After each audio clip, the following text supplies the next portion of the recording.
कुतुब रिंद का कत्ल तौहीन मजहब पर नहीं बल्कि मालिक मकान से झगड़े में हुआ। लाहौर पुलिस ने वजाहत कर दी। पुलिस हुकाम के मुताबिक सोशल मीडिया पर वाक़े को गलत रंग दिया जा रहा है। FIR में भी किराए के तनाज़े को झगड़े की वजह करार दिया गया है, जबकि मुल्जिम एहसन जिस्मानी रिमांड पर पुलिस की तहवील में है। सोशल मीडिया पे इस हवाले से कुछ खबरें चली हैं, लेकिन मैं पूरे वसूख से ये कहता हूँ कि जी वो तमाम जो खबरें हैं वो बेसलेस हैं। इसमें ब्लास्फेमी का कोई मैटर बिल्कुल भी नहीं है। जिस तरह मैंने आपको पहले बताया, तनाज़ा जो है मालिक मकान से वो किराए पे हुआ था। अहले मोहल्ला ने बताया कि मकतूल कुतुब रिंद प्रेम नगर में किराए के मकान में रहता था। 17 जुलाई को मालिक मकान से झगड़ा हुआ। हाथापाई के दौरान कुतुब रिंद को छत से नीचे फेंक दिया गया और वो मौका पर ही दम तोड़ गया।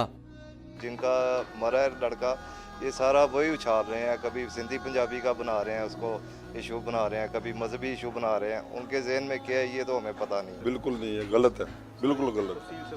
हाँ, ये वो दोनों झगड़े हैं आपस में, धक्का धुक्का लगाया। बारिश हो रही थी उस दिन, स्लीपिंग थी, वो नीचे गिर गया। यहाँ पे जलसा हो रहा था इधर, यहाँ से सब भाग कर आए। मकतूल स्टूडेंट लाहौर के नेशनल कॉलेज ऑफ आर्ट्स में ज़ेरे तलीम था। पुलिस ने केस की तफ्तीश के लिए मालिक मकान के भाई को भी हिरासत में ले रखा है। कैमरामैन अदनान इकबाल के साथ वसीम रियाज, डॉन न्यूज़, लाहौर।